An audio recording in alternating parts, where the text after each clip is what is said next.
take your seats and let us continue to prepare our hearts for worship. Let's listen to John play as we enter into this time of worship.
Wow.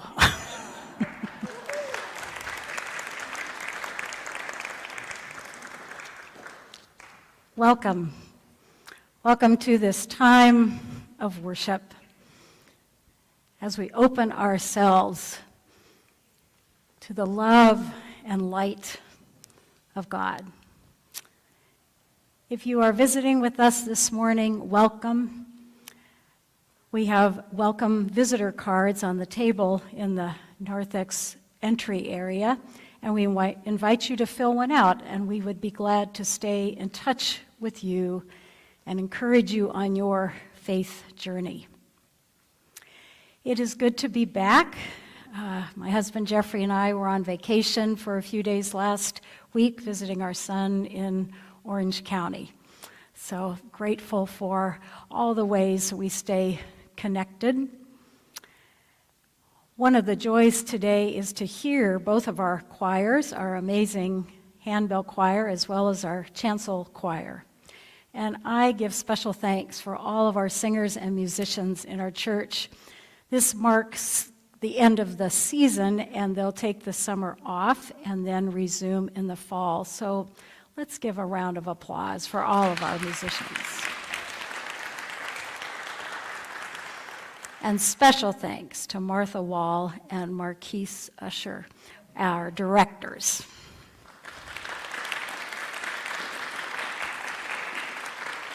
What a year it has been to make music, and we will look forward to more. Some things coming up this week. On Tuesday, this Tuesday from 5 to 7, we will have a pop-up vaccination clinic run by the county. Anyone is welcome. So if you or someone you know hasn't been vaccinated, please come on Tuesday night from 5 to 7. They'll have both Johnson & Johnson and Pfizer vaccines. This is in conjunction with the street chaplaincy Tuesday night dinners. We're hoping some of our unhoused neighbors who haven't been vaccinated will be vaccinated that night, but it is open to everyone. So I'm grateful we can host that. They have been reaching out to faith communities to do this, and we were glad we could respond. It is a special joy today to welcome two leaders from Welcoming Home, a wonderful local Marin organization you'll learn more about today. So a special welcome to Marcia Roberts and Kathleen Murphy.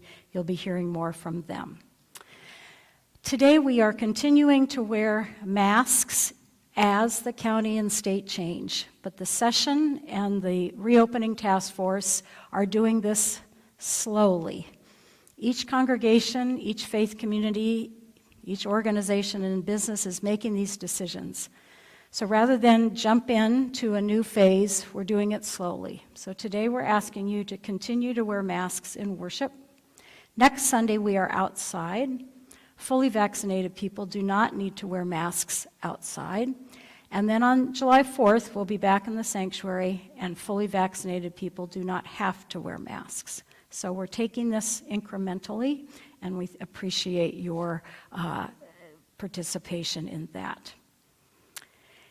In the service of giving thanks, of bringing who we are today, for some, Happy Father's Day. It's a day to give thanks for the people, the men in our life who have been our fathers or like fathers. And we pause in the midst of hope and concern and grief and joy that we might be fully open to the life that God offers, invites us to enjoy. At this time, I invite you to stand and to greet each other in welcoming ways.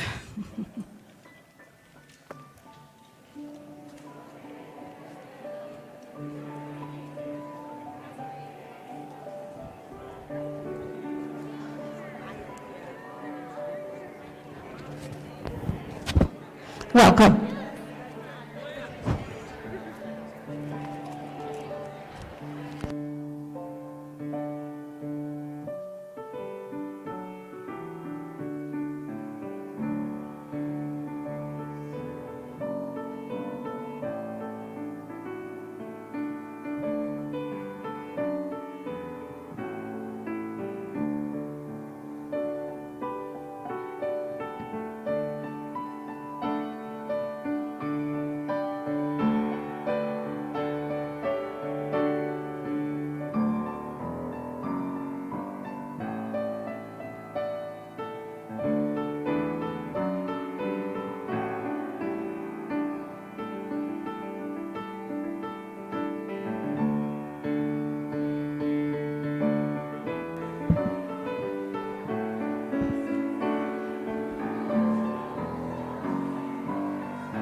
Please take your seats.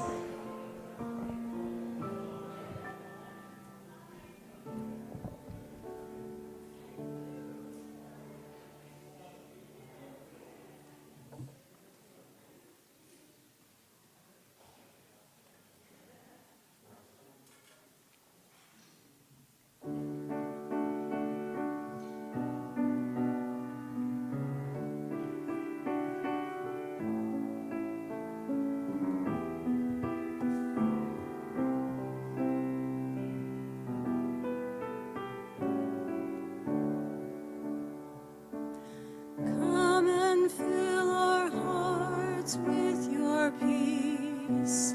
You alone, O God, are holy.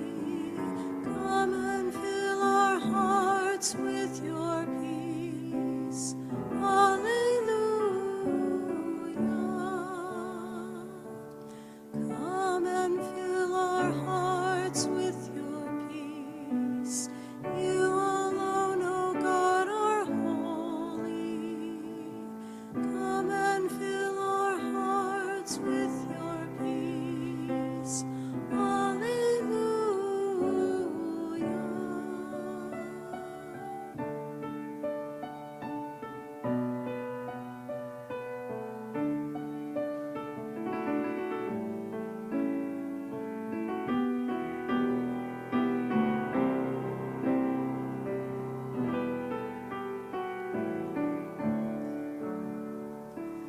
Come and fill our hearts with your peace. You alone, O God, are holy. Come and fill our hearts with your peace. Hallelujah.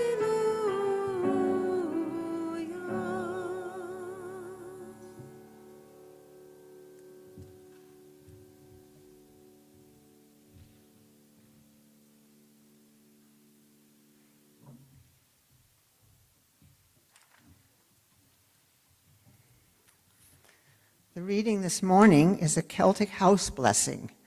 This is from the Carmina Gadelica, which is a collection of Scottish blessings and prayer. A Celtic house blessing.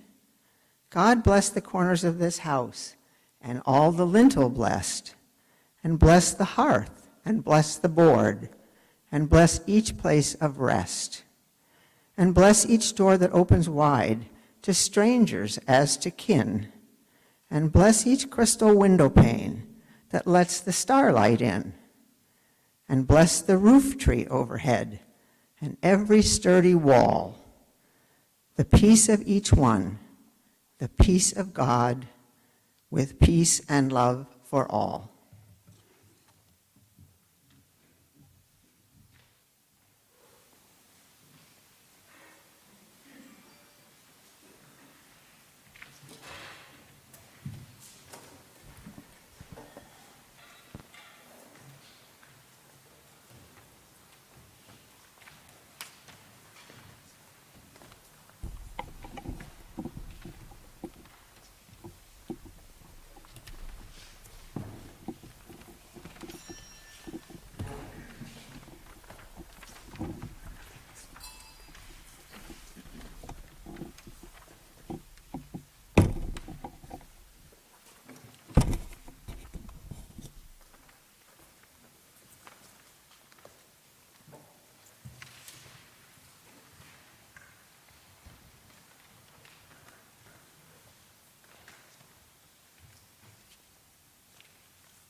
The children of our church, masks and these kind of mics don't work well together. The children of our church that are part of our Hispanic congregation with David Morales have been meeting upstairs at 10. So I don't think they're with us today, but we know we are praying for them and give thanks for them, and there will be a time that they are back among us. Our first reading this morning from the Hebrew Bible is from the prophet Isaiah. He is offering a vision for God's people and what it will mean when they can be together in one place. Isaiah 32:17 and 18. The effect of righteousness will be peace, and the result of righteousness, quietness and trust forever. My people will abide in peaceful habitation, in secure houses, and in quiet resting places. I was at home. Our next reading is from the Gospel of Matthew, chapter 22, beginning in verse 36. Jesus is having another conversation with the Pharisees, the enforcers of the law. They ask him a question.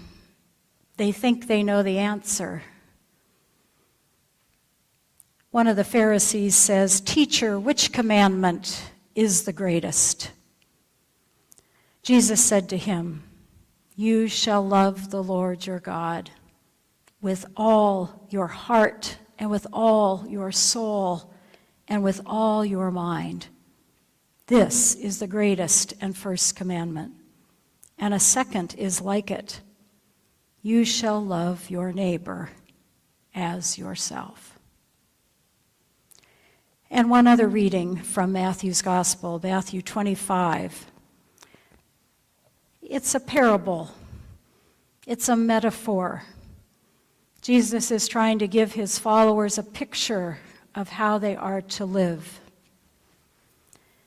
It's a longer passage. I'll read just part of it. And in this story, this parable, Jesus says, "And the ruler will say to those at the ruler's right hand, 'Come, you that are blessed, inherit all that I have prepared for you from the foundation of the world. For I was hungry, and you gave me food. I was thirsty, and you gave me something to drink. I was a stranger, and you welcomed me. I was naked, and you gave me clothing. I was sick, and you took care of me. I was in prison, and you visited me.' And then the righteous will answer, 'When was it that we saw you hungry and gave you food, or thirsty and gave you something to drink? And when was it that we saw you as a stranger and welcomed you, or naked and gave you clothing? And when was it that we saw you sick or in prison and visited you?' And the ruler will answer them, 'Truly I tell you, just as you did it to one of the least of these who are members of my family, you did it to me.'" Let us pause for a moment of prayer.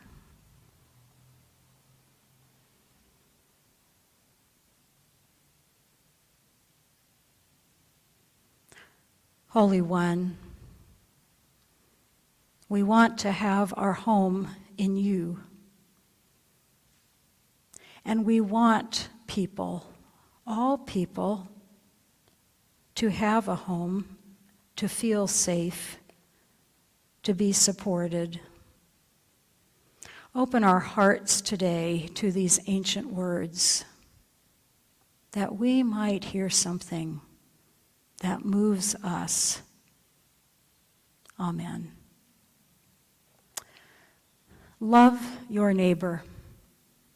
The neighbors we know who live in our building or on our street.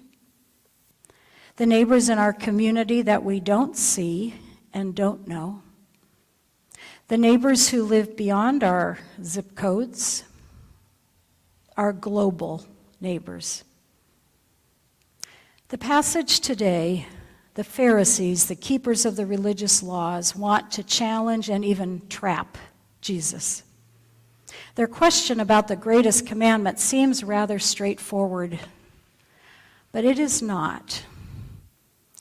The Pharisees, focus on tradition and purity laws and who's acceptable to God and what the right way is to worship. They are committed to the greatest commandment listed in the Torah in Deuteronomy chapter 6, verse 5. If they can get Jesus to admit that that is the greatest commandment, to love God with all your whole heart and soul and mind, they can claim they've been right all along. If he refuses to admit that that is indeed the greatest commandment, they can accuse him of sacrilege. Jesus responds to them. He quotes Deuteronomy chapter 6, verse 5. And then he keeps going. He quotes Leviticus 19, verse 18. Love your neighbor as yourself. Love God, the Holy One, with all you've got, and love your neighbor as yourself. They are linked. They are woven together.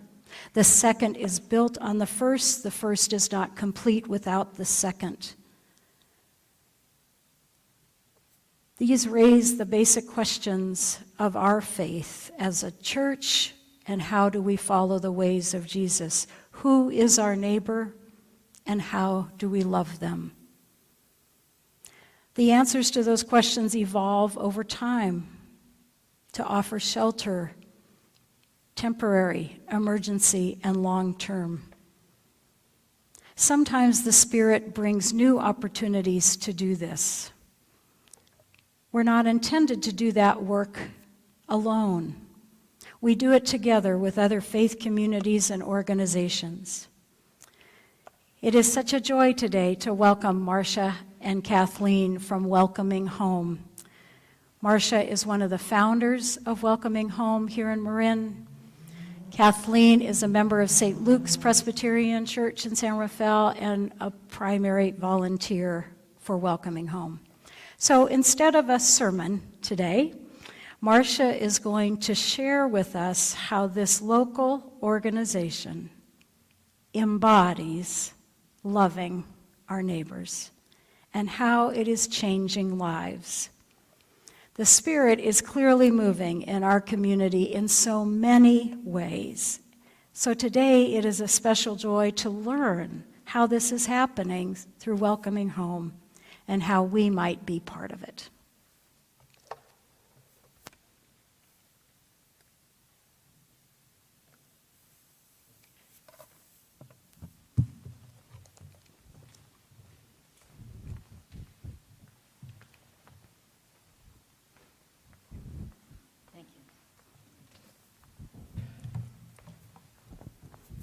Hello, everyone. Can everyone hear me? Is this good?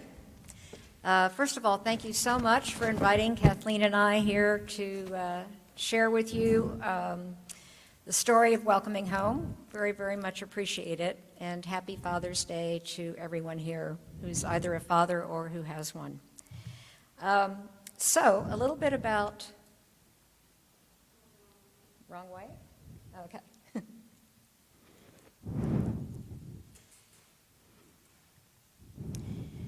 How many of you have heard of Welcoming Home? Great, wonderful. That's great. So, our mission. I think, as all of us here know, the problem or issue of homelessness in Marin, as well as everywhere in our country, is pretty grave. The hardest part is actually finding homes for the homeless, and that really is not our mission.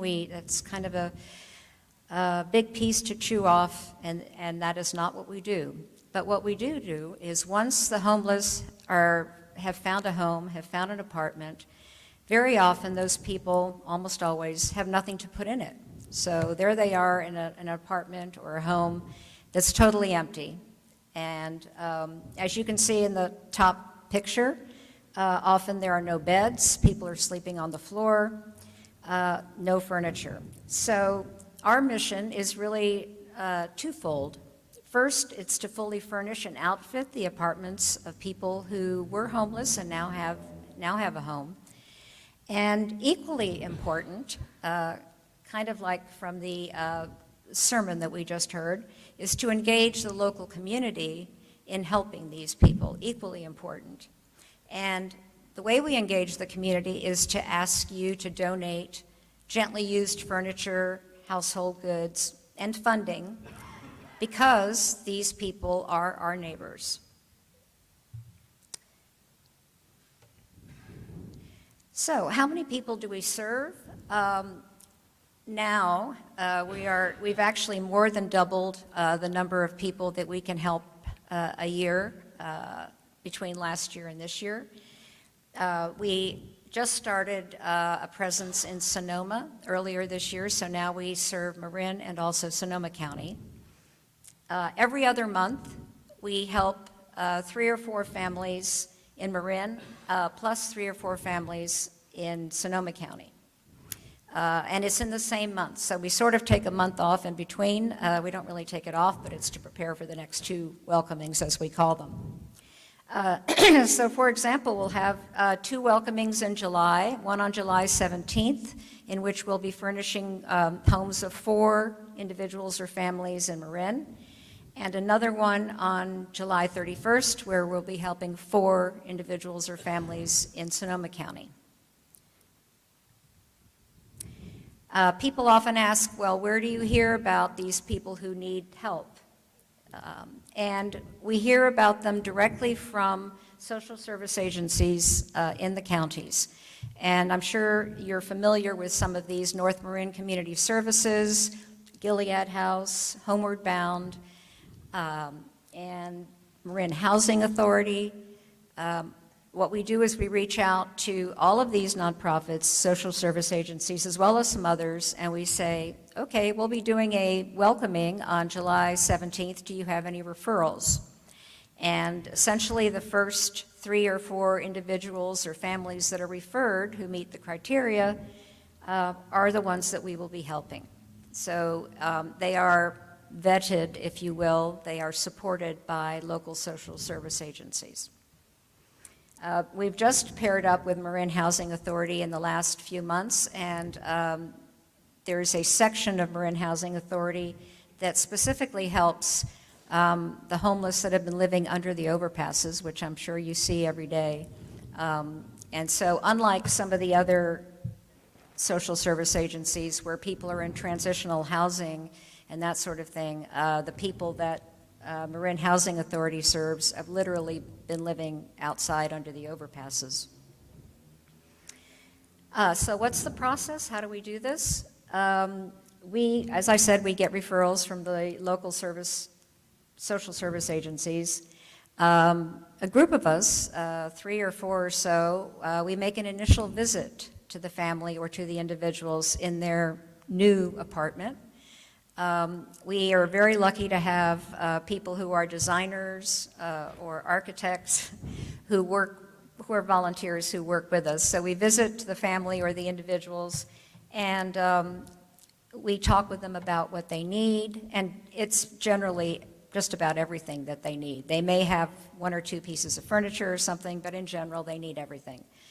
But we also talk to them about if you have kids, what are your kids' favorite characters? What colors do you like? So what colors do you not like? So if you don't like blue, we're not going to give you a blue couch that you have to look at every day. If your kids like, Star Wars, Star Trek, we're going to get them brand new comforters that have those themes on them.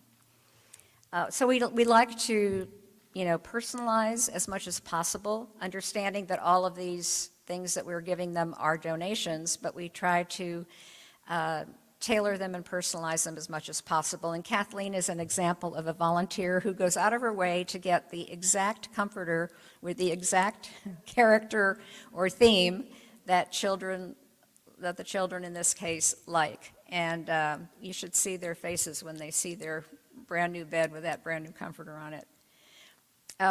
So we also take measurements of their place, and also, as we've learned the hard way, take measurements of the hallway leading to their place.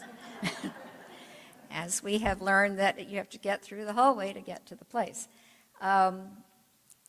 And we do two things immediately after leaving. The first is to get them as soon as possible what we call a starter kit, which is brand new beds. And I don't mean the kind that have been sprayed and recycled, that somebody has used for a day or two, brand new beds, brand new sheets, brand new towels, folding table and chairs, pots, pans, plates, silverware, floor lamps. This is our starter kit. And the reason for this is that there are usually maybe 4 or so weeks between the time that we first visit them and the time that we can come and bring them everything they need. And during that time, we want to sort of keep them going, have enough so that they can, have meals, so the kids can do homework on an actual table and have chairs. So we deliver that starter kit within probably 4 to 5 days of first meeting them. The next thing we do is we make a very detailed list of everything that they need, including maximum sizes, preferred colors, that sort of thing. And we send that list out to previous donors, to anyone who's ever asked a question about welcoming home. And we post it on Nextdoor, 6 or so Nextdoors, where some of you may have seen us. Then people sign up to donate, and for the large items like sofas and dining tables, we curate, is the polite word, for what we do with the donations to make sure that they are in good shape. And we take pride in the fact that the furniture and the goods that we give our neighbors are furniture and goods that we would be comfortable giving to people in our families. So it's not okay if it's a couch with stains on it. It's not okay if there's a huge scratch in the middle of the dining room table. We want to make sure it's nice because having a place that you call home that has nice furniture and that you feel comfortable in is a sign of dignity and gives you, as the person living there, self-confidence, self-respect. And that's a very important part of what we do. So on what we call the welcoming day, the next one will be July 17th, volunteer movers from Birch Bay Circle Moving and North Bay Moving and Storage, if you ever need storage and moving assistance, you know to call them because they're great supporters of the community. They pick up the large items like the sofas and the dining tables, and donors drop off the smaller items at a central drop-off spot. And then in the afternoon, so this is all done on one day. Donors bring the smaller items in the morning while the trucks are picking up the larger items, and then we all meet around noon and we divvy everything up for the 4 families or individuals, and then that afternoon the trucks take off, 4 groups of volunteers, 1 to each apartment, and they set everything up. So we hang curtains, we hang pictures, we make the beds, we put away all the kitchen items, and we get rid of all the boxes so that when the family or the individual returns, they can relax and enjoy their home. And here's our most popular feature, the before and after pictures. I don't know how well you can see them. If you can't see them very well, they're certainly on our website. So feel free to go there and take a look, but I'll just zip through these rather quickly. So obviously bedroom on the left and bedroom on the right. We actually refer to ourselves as HGTV Light. But that's a little girl's room. And it's a living room, That's an outdoor deck porch. Yeah. So we do take a lot of time and care to make sure that we have rooms that are really inviting and cozy, working with what's been donated, which is, it's really amazing how these pieces all come together, even though they're donated by various people. It's like, so with that, Kathleen Murphy, you'll notice she has a halo, is one of our star volunteers. She's been phenomenal for the last several years in being a core volunteer, doing everything from greeting people when they come to donate, to packing things up, to installing things in the various apartments. This is the lead picture on our website right now, and it's a combination of a family that we helped. So the guy in the lower right and the woman in the gray hair, she is his mother. And in this case, we helped a family of 3 generations, his son, who was about 2 years old, him and his mother and father. And then there's me and a volunteer and my husband to the left of Kathleen, who's also a co-founder. And the point is that it's a multi-generational family, and we have tried to give them a home where they can all live together in comfort and peace. I think the idea is, if you have any questions or anything, Kathleen and I will be here after the service, and we'll be happy to talk with you about that. Kathleen is going to give a little bit more detail on volunteer opportunities and that sort of thing. So our website is welcominghome.org if you want to look us up when you get home. Again, thanks so much for letting us talk about Welcoming Home. We're very passionate about it. Very much appreciate having the opportunity to talk with you.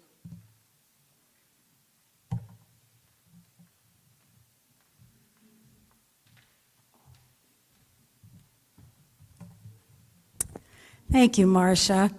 Again, their website is Welcoming Home. There is one sheet of information on our table, and we'll print out more if needed.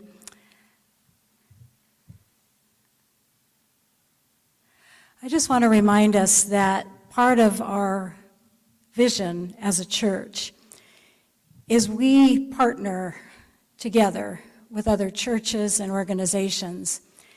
And this seems one of those moments, Kairos moments to me, that St. Luke's Presbyterian Church, where Kathleen is the head of outreach, and I knew Nicole Trotter before she moved to a new call, and I talked about this.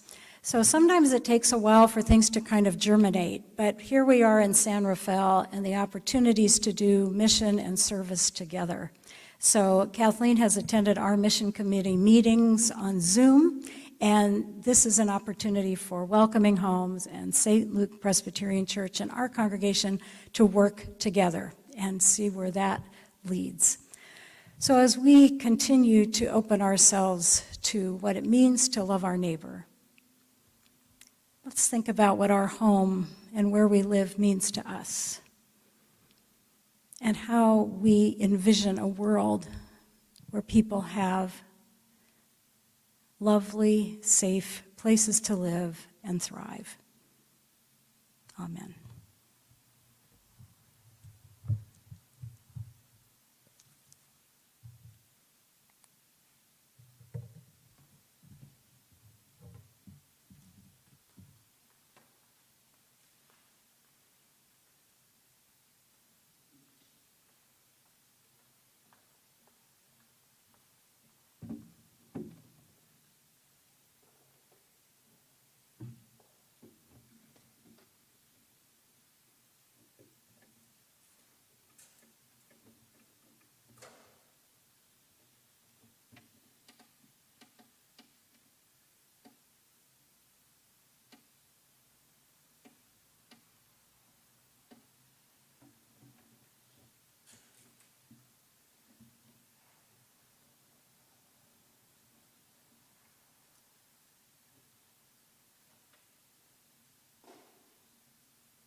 we offer ourselves and what we have in response to what God has given, what we experience in our life, we offer in gratitude.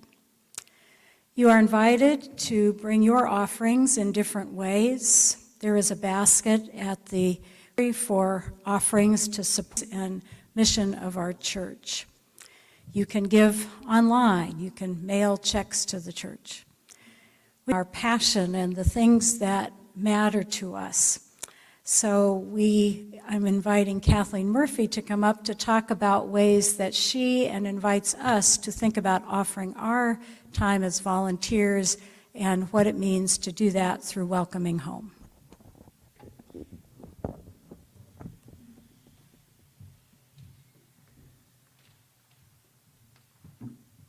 Good morning, everybody. I am Kathleen Murphy, Outreach Coordinator with St. Luke Presbyterian, and I'm here to talk to you about the many ways that you can participate or volunteer in Welcoming Home. But first I want to underscore what Marcia was talking about. Those before and after pictures, they tell a story, but they don't tell the whole story. Whether it is that Disney-themed bedroom or football-themed or the rocking chair for the new mom or a recliner for the dad that has a bad back. But more importantly, it's when you hear a parent tell us that their child has a whole new demeanor, a new confidence and self-esteem because they have a soft place to land that they can call their own and be proud of. And you can be part of that magic in so many ways. There are things you can do without ever leaving your home to help support Welcoming Home. When the needs lists come out, you can go on and choose an item that you would like to bring. You can be somebody who knows a guy that's wanting to get rid of their couch or dining room table, and you can tell them about Welcoming Home. If you have the ability to be a grant writer, and many of us do in the community, you can help in that way. I'm just going to go down the list. Sourcing items, when you see things on Craigslist or your neighborhood net, you can just let people know that Welcoming Home is accepting donations if they would choose to not sell them instead. Being a family lead in charge of vetting the proposed furniture, again, we need to have the right sizes to fit, and we don't know what those places are until a couple of weeks before the gathering. So it's a process that really takes a village of everybody working together so we don't get there with furniture that doesn't fit in the apartment. It's pretty neat how it all comes together, as Marcia said, to have all of this donated furniture look like it was just meant to be together in the end. And that's because of the thoughtful approach of all of the volunteers and the items coming together. People that have a pickup truck that want to help with any kind of delivery for either the starter kits that go out. Again, spreading the word, so local businesses that you may know that can participate or donate, that is also an option. Identifying grants, again, and being able to write them. Working in the morning at the St. Luke parking lot to be there to check in things, help organize the items that are going to each house. It's actually incredibly coordinated and organized, which I really appreciate myself in a nonprofit. And everybody knows their role, and it comes together in such a beautiful way that morning. And what I love is I love seeing the cars drive up with their set of dishes or new towels, and they pop their trunk or open the van door, and we check off what they have brought. But this whole community comes together, and it is just a sight to behold. If you really want to be part of the reveal and work in the apartments and townhomes to help put the kitchen together or hang pictures or make a bed, set up the bathroom with the new towels and items, you get to be there during the reveal, which is super special and something that we don't often see in much of the volunteer work that we do. We don't do it for that reason, but it sure is special when you're there to witness a family coming home and a kid jumping on their new bunk beds. I haven't done that during the year of COVID because we've had some changes, but we're going to be soon able to, we used to. And then, just people to help pick up and deliver starter kits. Again, there's just a myriad of ways that you can help with or without leaving your home, and just being another voice in the community that supports Welcoming Home and the work they do, and keeping them in mind when you know somebody is getting a new couch, or it's time for them to get new patio furniture. Just keep us in mind as the months go by, because there's always another Welcoming Home event right around the corner. So we will stay after and answer any questions, and we really appreciate your time this morning and having us here.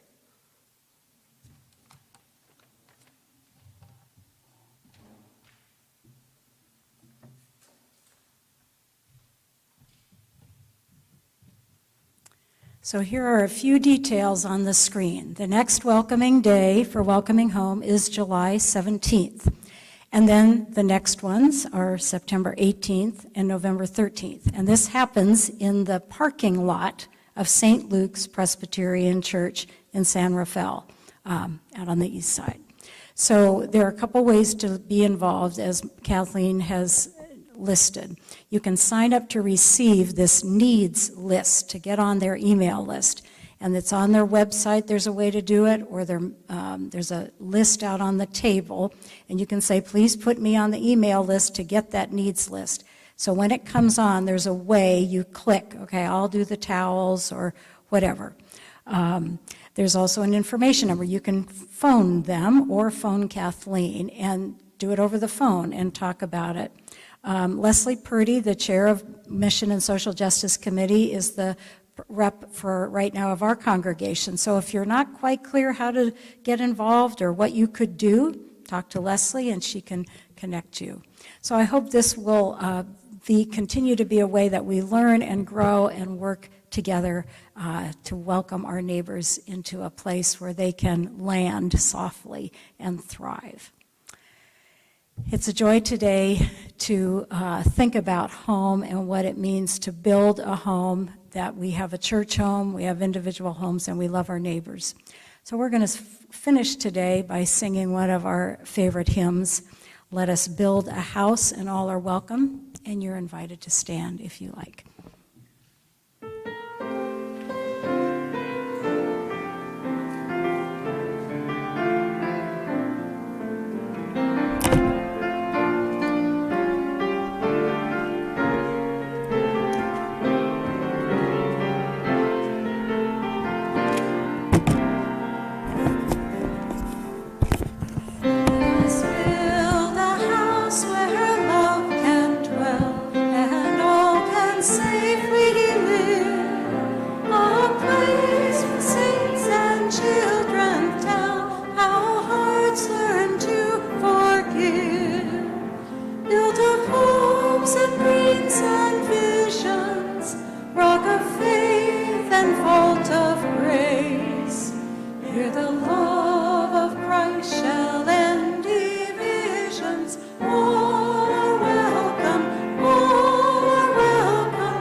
songs and visions heard, and loved and treasured, taught and claimed as words within the word, built of tears and cries and laughter, prayers of faith and songs of praise.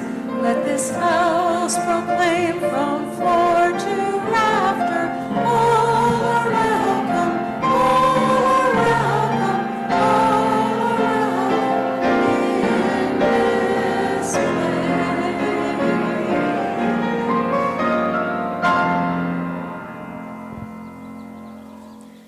Go out this day assured of God's love for you. Love God with all your heart and soul and mind, and love your neighbor, our neighbors, as ourselves. Amen. Let us be seated and listen to the postlude.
I got the new super duper batteries. They didn't go out this week. Those of you who'd like to hear more from Marcia and Kathleen, you can pull chairs up here. They'll be using a microphone, so please feel free and enjoy your day.